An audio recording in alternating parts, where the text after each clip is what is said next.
dimensiones. Vamos a continuar con el desarrollo de este ejercicio y habíamos quedado en una bifurcación. Vamos a continuar dando las características de este sistema. A continuación teníamos la bifurcación en 4. Para poder estimar la pérdida de carga de esa bifurcación necesitamos estimar el tramo en la sección 3.7 o las dimensiones en la sección 3.7 y las dimensiones en la sección 4.5. Ya las dimensiones de la sección 3.4 habían sido estimadas, similar a lo que teníamos en la bifurcación 3. O sea, el procedimiento que vamos a seguir es similar al de la bifurcación 3. Entonces, para poder hacerlo, observemos que vamos por esa línea, por la bifurcación 4.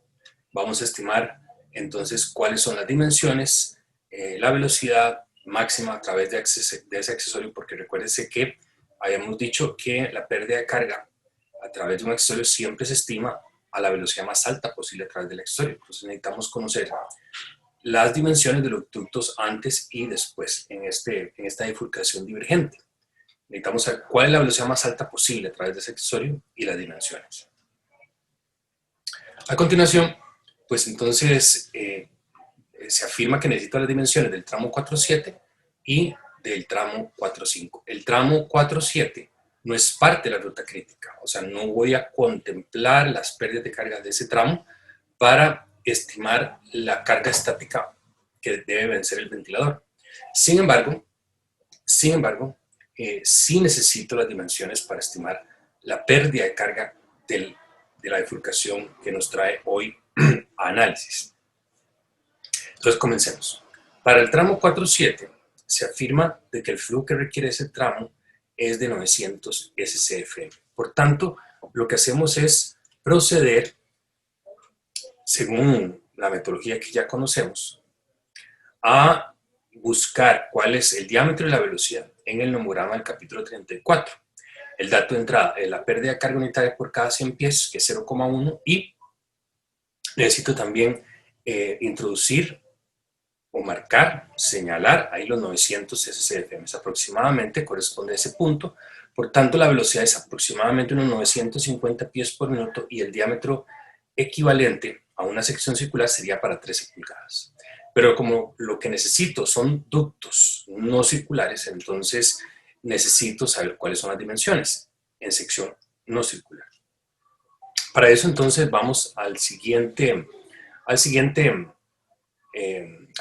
tabla, que está en la página siguiente a la que acabamos de ver, y para 13 pulgadas pues podría resolverlo con un diámetro, perdón, con una sección cuadrada de 12 por 12, de alto 12 y ancho 12. Esto finalmente lo anoto y finalmente a la hora de hacer un esquema de cómo se va a representar este elemento, la bifurcación 4, pues entonces esta información la resumo en ese esquema. El tramo 4.7, por tanto, entonces queda con dimensiones de 12 por 12. A continuación, vamos con el tramo 4.5. Veníamos con 2100 y le restamos 900 SCFM, entonces nos quedan 1200. Esos 1200, pues nuevamente con el mismo procedimiento, vamos al capítulo 34, a este nomograma, y para estas dimensiones, entonces el diámetro aproximado en una sección circular sería 12 pulgadas, con una velocidad aproximada de unos 1050 pies por minuto. Con esta información, pues entonces vamos a tomar la siguiente decisión. De nuevo, lo que yo requiero son alrededor de 15 pulgadas. Sin embargo, por un asunto de conveniencia, voy a tomar para 12 por 14, voy a tomar una sección de 12 por 14. Entonces, para diámetro equivalente, a pesar de que es de 15 pulgadas, por un asunto de conveniencia en la proyección, es un asunto, una licencia poética o de diseño que me voy a permitir, voy a proyectarlo para, si lo observan, para aproximadamente unos 14 pulgadas. Entonces, para 14 pulgadas, una decisión que voy a tomar conscientemente en este momento es poner una solución de 12 por 14. 12 por 14. A continuación, pues entonces obsérvese que el tramo 4-5 ahora va con dimensiones de 12 por 14. 12 por 14. Sabiendo que la longitud de ese tramo es de 28 pies y que la fricción unitaria es de 0,1 pulgadas por cada 100 pies, pues entonces tomo 0,1, lo divido entre 100 y lo multiplico por esos 28 pies y la pérdida de carga unitaria, la pérdida de carga acumulada en ese tramo es de 0,028 pulgadas de columna, que lo voy a necesitar para el cómputo de las pérdidas de carga a la ruta crítica. Observes entonces finalmente que el tramo 4.7 y el 4.6 están achurados con puntos para esta representación, para este esquema, para este cómputo, y es porque no tengo que considerar las pérdidas de carga. No tengo que considerar las pérdidas de carga de ese tramo.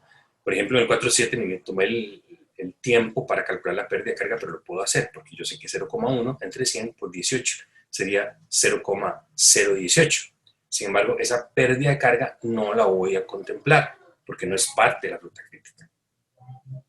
Entonces, en resumen, ¿cómo quedaría entonces la bifurcación 4? Recuérdense que habíamos mencionado en un video previo que se recomienda, en la medida de lo posible, una dimensión constante para evitar ductos emboladizos. Se busca soluciones como las que se ven ahí, o similares, pero la máxima es tratar de buscar que una de las dimensiones esté sobre la losa, sobre una losa, sobre un cielo suspendido, a la misma dimensión, justamente para evitar ductos emboladizos.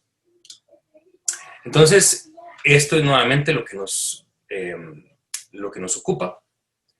La solución finalmente va a quedar más o menos de tal forma de que entraba con una cierta dimensión, que ya la conocíamos, derivábamos hacia 4.7 y seguimos hacia 4.5. Nuevamente, esta es la figura, o el código de la figura que necesitamos, es una Y suave, es una Y suave.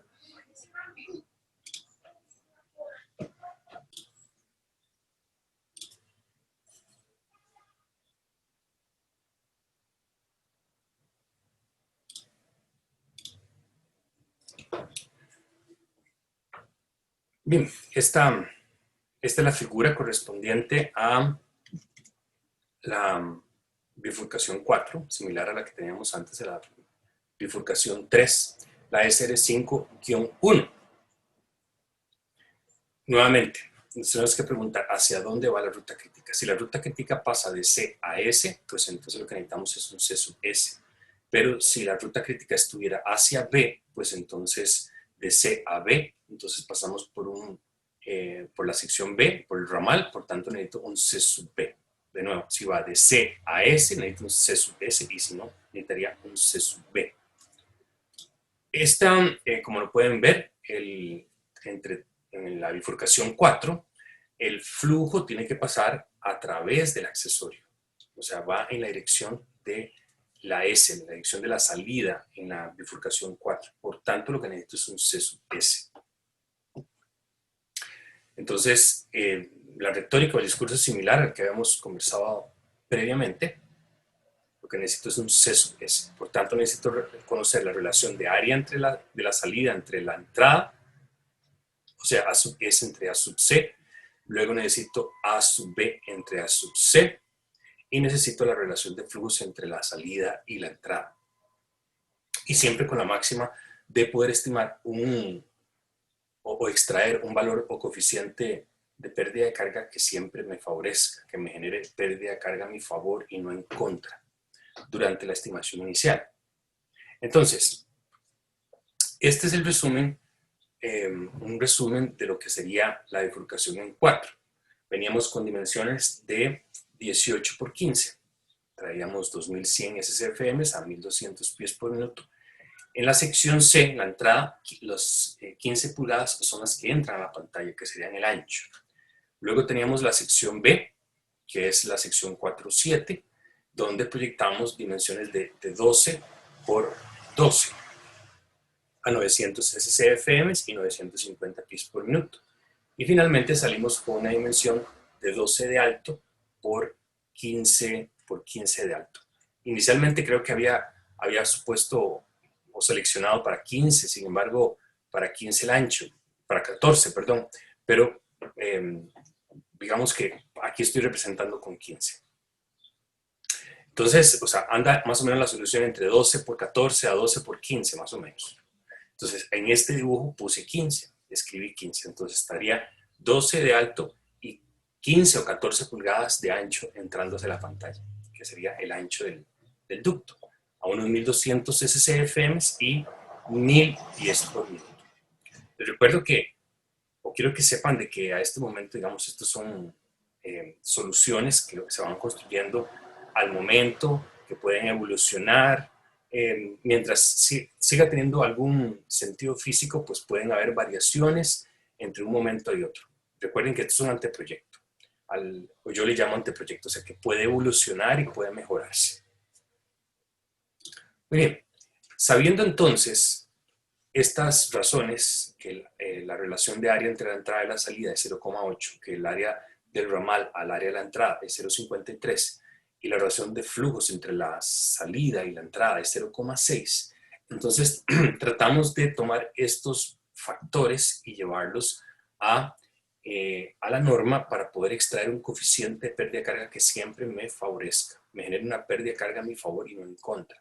Entonces, sabiendo esas razones geométricas y de flujos, pues entonces nos preguntamos, bueno, obsérvese, el área entre la salida y entre la entrada, entre la salida y la entrada, área sub S entre área sub C. Eso nos dio 0,8.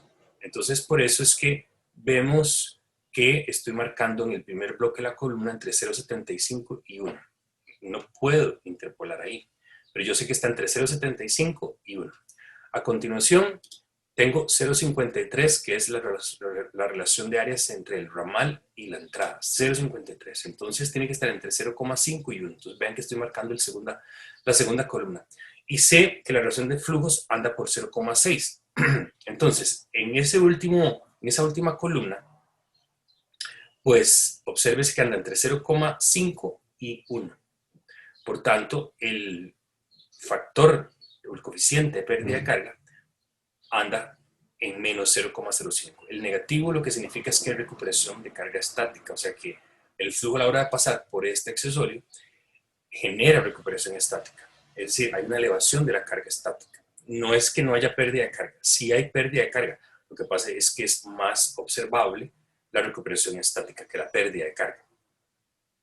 Entonces, eso significa que vamos a tomar menos 0,05 como coeficiente de pérdida de carga.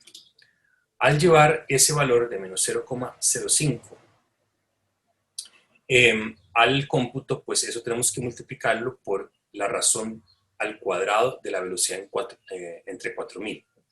¿Cuál velocidad? Pues entonces resulta ser de que la velocidad más alta a través de ese accesorio en la entrada o al ramal o a la salida, la velocidad más alta es 1200. Entonces la máxima dice que vamos a calcular la pérdida de carga siempre a la velocidad más alta posible a través del accesorio. La velocidad más alta posible a través del accesorio, que es 1200. Entonces, si tomamos ese coeficiente de pérdida de carga y lo multiplicamos por el cuadrado de la división de la velocidad entre 4000, eso nos da menos 0,0045. Y lo repetamos con ese valor negativo, porque hay una recuperación estática, no es una carga, no es una pérdida, sino es una recuperación. Muy bien, entonces continuamos con la bifurcación 5. La bifurcación 5 es algo como así. A este momento, cuando pongo este dibujo, pues todavía no conocemos las dimensiones de las salidas. Aquí ya estoy asumiendo, o ya plasmé cuáles son las dimensiones. Sin embargo, tenemos que pasar a través de ellas, tenemos que llegar a ese punto. Bueno, veníamos con dimensiones de 12 por 15, donde la altura es 12, por eso lo estoy marcando con una X, entrando en la sección de la entrada. La altura es 12, entrando hacia la pantalla. Y veníamos con un flujo de 1200 SCFM con una velocidad 1050 pies por minuto. A las salidas, pues tenemos flujos de 600 SCFM con 600 SCFM, y sabiendo la fricción unitaria, pues podemos conocer las dimensiones y la velocidad. A este momento en que pongo esta imagen, ya lo conozco, pero hagámoslo a continuación. Obsérvese que sabiendo la relación de áreas a este momento, y ahorita reviso cuántas son esas dimensiones, pero supongamos por un momento que ya sé que es 10 por 10. A este momento no lo podemos saber. Tenemos que avanzar un poquito más para saber cuáles son las dimensiones de la divergencia del tramo 5,8 y su gemelo hacia arriba, que son 10 por 10, pero mantengámonos un momento suponiendo que ya conozco y es que 10 por 10, si las razones de flujo, perdón, las relaciones de área, obsérvese que entre el ramal y la entrada es a 0,6, obsérvese que según esta codificación de figura o accesorio, una Y divergente, eso me da 0,6. Cuando veo esta tabla del SR5-14, no tengo 0,6. Entonces, nuevamente, lo que debe privar es estimar o seleccionar un coeficiente de pérdida de carga que me genere pérdida de carga a mi favor y no en contra, por tanto, el más alto. Nuevamente, no se puede interpolar porque no hay suficiente información. Entonces, tomo 1 y con ese valor voy a cuantificar la pérdida de carga. Nuevamente, este es el resumen entonces de la bifurcación en 5, porque si sé que el coeficiente K es 1, coeficiente de pérdida de carga es 1, y sabiendo que la velocidad más alta que se va a presentar en el accesorio está o a 1050 pies por minuto, 850 pies por minuto, pues la velocidad más alta es 1050. Entonces cuantifico la pérdida de carga correspondientemente a 1050. Recuerden, nuevamente, la pérdida de carga, la caída de presión en ese accesorio siempre es el coeficiente K por el producto del cuadrado de la división entre velocidad y 4000. Entonces eso me da 0,0689. Avancemos para justamente poder estar claros si la dimensión 5,8 hacia la ruta crítica realmente era de 10 por 10. Vamos entonces, con el tramo 5,8 se nos dice que ese flujo es de 600 pies cúbicos por minuto. Nuevamente, para 600 pies cúbicos por minuto con una fricción unitaria por cada 100 pies de 0,1 pulgadas por cada 100 pies, entonces el diámetro es de 11 pulgadas y la velocidad es de unos 850 pies por minuto. Esta es la sección, para una sección circular con un diámetro de 11 pulgadas, pero yo no quiero una sección circular, lo que quiero son tramos cuadrados o lo más cuadrados posibles. Entonces, si vemos para esta solución, que me dice que es de 11 pulgadas, para 11 pulgadas, vemos que tengo una solución de 10 por 10, cosa que me parece muy conveniente, hacer una sección cuadrada. A continuación, pues entonces el tramo 5,8 tendrá una dimensión cuadrada de 10 por 10. 10 por 10. Muy bien. A continuación, entonces ya conocemos las dimensiones de toda la bifurcación. Entra con 12 por 15 y sale en las divergencias, hacia los lados, con 10 por 10. Nuevamente, ya conozco ahora que efectivamente era 10 por 10. Por tanto, me puedo volver a la bifurcación y hacer lo que hice en su momento. Yo llegué a la bifurcación ya con esta información y por tanto tomé decisiones. Así que si hubiera llegado a la bifurcación, debería haber tomado un tiempo para poder resolver los tramos en las salidas para poder calcular el coeficiente K de la bifurcación. Como ya lo había conocido, entonces ya lo tenía, yo lo sabía de antemano, pues pude resolver primero la bifurcación. Muy bien, a continuación, en ese tramo, a continuación, después de la divergencia, pasamos por el tramo 8 y el tramo 8 tiene un damper. Y este damper, como está en la ruta crítica, es un damper de mantenimiento, o sea, tiene que estar abierto. Si sé que las dimensiones son 10 por 10, entonces la relación entre la altura y la anchura es 1. Si está completamente abierto, ese ángulo cita es 0 y por tanto el coeficiente de pérdida es 0,08 y además conocía la velocidad en ese tramo, que previamente ya ASDRAE me lo había notificado, que era de 850 pies por minuto.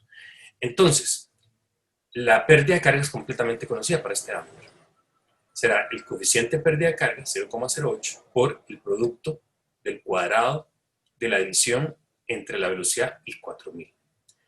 Y ese resultado me tendría que dar 0,0036 pulgadas de columna de agua.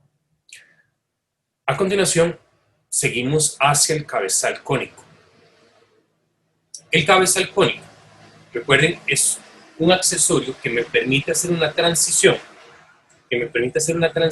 entre el ducto rígido y el ducto flexible. Puede funcionar como un codo, básicamente es como un codo.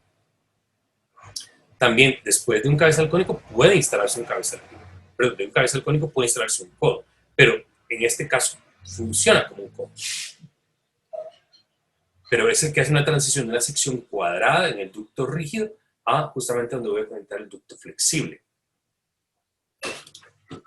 Entonces, nuevamente, el ducto rígido es el ducto flexible, perdón, es justamente un accesorio que me permite eventualmente compensar vibraciones debidas al funcionamiento en sí del sistema de ventilación, y también poder desviarme ligeramente hacia un lado o hacia otro si hay alguna modificación durante lo que está planeado en el diseño y lo que finalmente se va a construir. Puedo moverme hacia adelante, hacia atrás, hacia la izquierda, hacia la derecha, justamente para poder acoplarme con el difusor que está en el cielo suspendido. El ducto flexible, a continuación, voy a irme hacia atrás un momentito. Creo que no lo hablé aquí, pero el cabezal cónico resulta ser de que el cabezal cónico, el enunciado decía que el coeficiente de pérdida de carga, estoy con el cabezal cónico, decía el enunciado que el coeficiente de pérdida de carga del cabezal cónico es 0,85 y la velocidad más alta posible a través del cabezal sería la velocidad en el ducto rígido, que es 850, o la velocidad en el ducto flexible, que a este momento ya sé que es 650, pero vamos a analizar eso. ¿Cuál de las dos velocidades es más alta? ¿850 o 650? Efectivamente, la velocidad en el ducto rígido, 850. Por tanto, la pérdida de carga en el cabezal tendrá que ser 0,85 por el producto de el cuadrado de la relación entre la velocidad y el 4000. Entonces, eso me da 0,038 para el cabezal cónico. Para el ducto flexible, es algo similar a los nomogramas de ASDRAE. Es algo muy, muy similar. Para el ducto flexible, pues lo que hacemos es entrar a nomogramas para ductos flexibles. Esto lo tienen disponible en Teams y lo tienen disponible en Tech Digital. Para 0,1 pulgadas, pulgadas de agua por cada 100 pies y 600 pies, obsérvese que la solución más o menos anda por 14 pulgadas. Y la velocidad del fluido, lo podemos ver, anda por ahí de unos 550 más o menos, unos 550 pies por minuto. Entonces, ven interesante. Sigamos la proyección. Veníamos con ductos en el ducto flexible, pero en el ducto rígido veníamos con dimensiones de 10 por 10, pero pondríamos lo que necesitamos para el ducto flexible para mantener la equifricción, la fricción constante, a 14 pulgadas. O sea, el diámetro, la sección cuadrada del ducto rígido viene en 10 por 10, pero el ducto circular correspondiente a este ducto flexible viene aproximadamente en 14 pulgadas. Eso significa que entre el ducto rígido y el difusor voy a necesitar una ampliación para poder llegar hacia el recinto con el difusor a una dimensión mayor que la del ducto flexible. Otra vez, veníamos con el ducto rígido a 10 por 10. El ducto flexible viene a 14. Entonces necesito hacer una ampliación. Y finalmente, para poder acoplarme al difusor, pues voy a necesitar una dimensión mayor que la de 14 pulgadas. Esto es justamente para que lo tengamos en cuenta a la hora de poder seleccionar el difusor. No puedo seleccionar un difusor más pequeño que el ducto flexible. No puedo. Bueno, podría, pero no sería conveniente porque podría incrementar la velocidad del fluido y entonces empezaría a percibir ruido y superaría el criterio del ruido. Muy bien. Entonces, para la rejilla de 4 vías, pues lo que corresponde es para 600 pies por minuto. Justamente esto es importante para no superar el criterio del ruido, el NC. Obsérvese que la solución natural sería seleccionar una de 12 por 12. Eso sería lo que naturalmente mi instinto me diría seleccione, una de 12 por 12. Sin embargo, no puedo seleccionar uno de 12 por 12 porque el ducto flexible vendría con dimensiones de 14 por 14. Entonces, por una solución técnica, por una decisión técnica, voy a poner un difusor de 15 por 15. Para este difusor de 15 por 15, tamaño nominal, la pérdida de carga máxima que puede experimentar ella para 600 pies por minuto es de 0,097 pulgadas de columna de agua, que está justamente en esa intersección que vemos entre los 600 pies por minuto con el tamaño de 15 por 15. Extraigo 0,097 pulgadas de columna de agua y este es el valor que voy a computar. Al computar esa solución, pues eso es lo que llevo justamente a este último término. Como pueden apreciar, entonces tenemos todas las pérdidas de carga para el sistema. O sea, ya hemos abarcado todo el sistema. Ya llegamos y el flujo salió y entró al recinto. Por tanto, ahora lo que corresponde es hacer una suma de todas las cargas estáticas a la ruta crítica. A la ruta crítica, por tanto, no vamos a considerar aquello que no está por la ruta crítica, que fue las líneas que están con un achurado a puntos. Eso no lo vamos a sumar, no nos interesa para la selección del ventilador. No me malinterpreten. Hay que estimar, proyectar todas las dimensiones de todos los ductos, pero no para la selección del ventilador, porque para seleccionar el ventilador necesito estimar la carga estática máxima a vencer. Entonces, observes entonces que lo que vamos a hacer es sumar únicamente lo que está en la ruta crítica, que es lo que está marcado en amarillo. Y eso resulta en, si ven la sumatoria, en 1,21 pulgadas de columna de agua.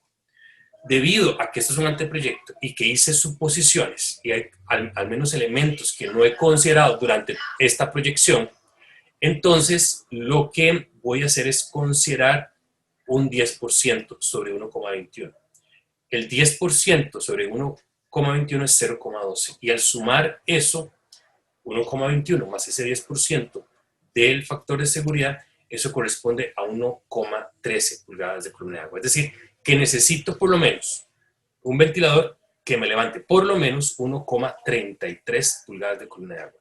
Nuevamente, cuando observo 1,33, debo estar claro de que 1,33 no es superior a aquel criterio que hemos dicho que debemos encontrar normalmente ventiladores para aplicaciones comerciales e industriales por encima de 2,5 pulgadas de columna de agua. Entonces observo 1,33 y digo, bueno, no es más grande que 2,5, entonces puede ser de que encuentre una solución comercial en un fabricante. Y necesito, por la izquierda, en la parte de abajo de la diapositiva, vemos que necesito un ventilador que al menos me suministre 3.672 ACFM. 3.672 ACFM. Con estos dos valores es que voy a seleccionar un ventilador. A continuación, si vemos en Victory Maquinaria que este material de catálogo de ventiladores lo tienen disponible también en el TIM y en Tech Digital, vemos que, por ejemplo, en la primera columna habíamos dicho, desde el primer video de esta serie, habíamos visto que necesito un ventilador, la primera columna, perdón, es en pies cúbicos por minuto. Entonces, necesito un ventilador que al menos me dé 3.672 pies cúbicos por minuto. Al ver en esa información, pues el que al menos me ofrece eso es de 4.000 pies cúbicos por minuto actuales. Ya ahí está actualizado porque recuerden que yo voy a conectar este ventilador en un lugar donde la presión atmosférica era 857 milibares. Entonces necesito el flujo actualizado. Ahí está, por lo menos 3.672, 4.000. Y necesito, observen, donde dice presión estática, necesito por lo menos 1,33. Y si lo ven, donde tenemos 1,5, o sea, 1,5 pulgadas de columna de agua, eso es más grande que 1,33, es por lo menos 1,33. Entonces, a la hora de intersectar, obsérvese que ya tengo una solución. Sería el modelo V381 con un diámetro impulsor de 15 pulgadas, es el diámetro impulsor, que es una de las preguntas que me hace el enunciado, y con un motor de 1,6 HPs.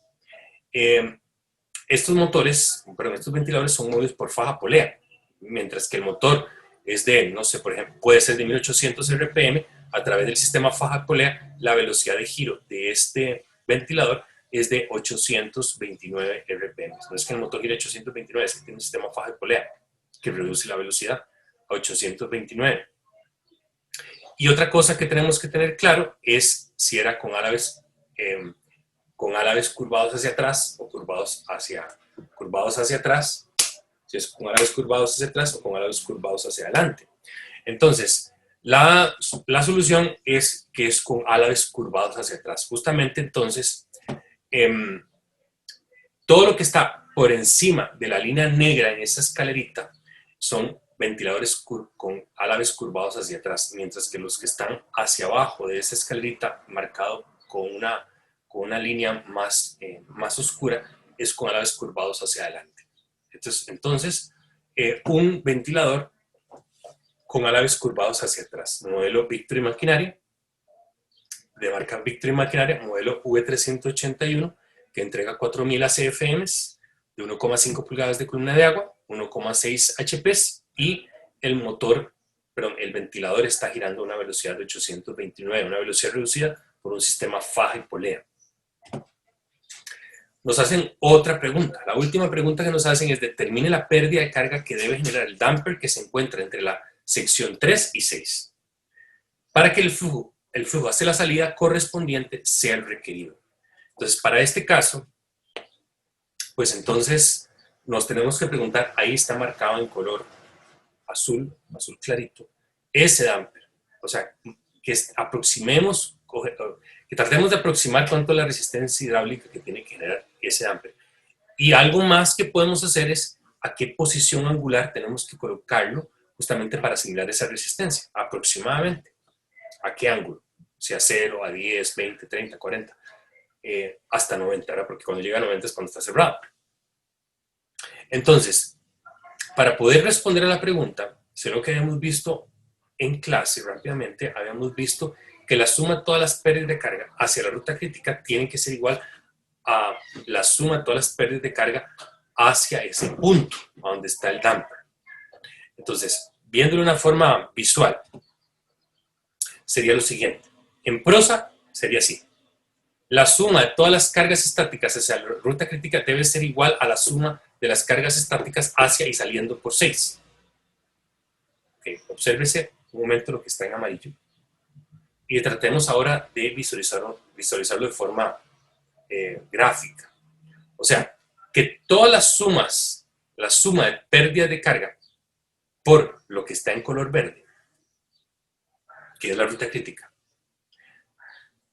el ventilador debe percibir que esa suma de carga estática debe ser la misma, para que el sistema esté balanceado, debe ser la misma que pasando por la ruta a donde está el damper y saliendo por 6.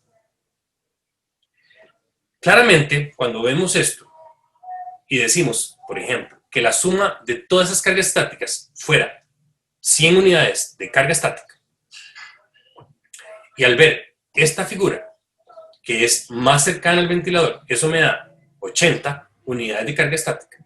Claramente 100 no es igual a 80. La diferencia entre 80 y 100 es lo que tiene que simular el damper de carga estática para balancear el sistema hacia esa ruta. Y de tal forma lograr que salga por la salida 6, lograr que salga 600 pies cúbicos por minuto. Si no hago el balance, mucho flujo saldrá por 6. Y se me desbalancea todo el sistema y desgraciadamente ocurre un efecto nocivo sobre el ventilador se desboca. Empieza a vibrar, empieza a consumir más energía y probablemente se me queme. Nuevamente, la suma de todas las cargas estáticas a la ruta crítica debe ser igual a la suma de las cargas estáticas hacia el punto donde yo requiero sacar el aire. Sin embargo, eso que acabamos de decir está muy bien, pero obsérvese que entre ambos caminos hay parte del camino que ambos tienen en común. Todo aquello que esté en común no es necesario sumarlo. Entonces, lo que quiero decirles es lo siguiente. Obsérvese lo siguiente. Sin embargo, también es equivalente que nos daría lo mismo decir que la suma de las cargas estáticas de 3 así pasando por 8, que es la ruta crítica, es igual a la suma de las cargas estáticas de 3 así pasando por 6. Vean, interesante. Daría exactamente lo mismo decir que voy a sumar solo lo que está ahí en verde a que debería ser igual a esto. Porque obsérvese que entre 1 a 3 en ambos caminos tenían eso en común, entonces no es necesario compararlo. O sea, siempre nos va a dar esa diferencia. La diferencia que es lo que tiene que simular el damper. Diciendo esto,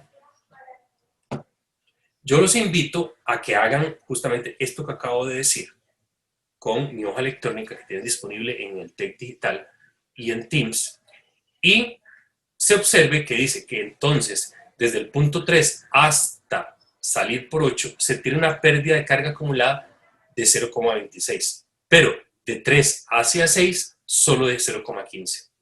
Es decir, que la diferencia entre 0,26 y 0,15 es 0,10 pulgadas de columna de agua. Y esta es la pérdida de carga que debe suministrar o generar o simular el damper 3.6, que tiene dimensiones de 10 por 10.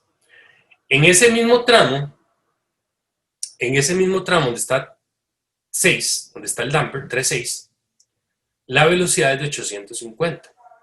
Si yo sé que la pérdida de carga es 0,10 y sé que la velocidad es 850 pies por minuto, eso significa que puedo despejar C.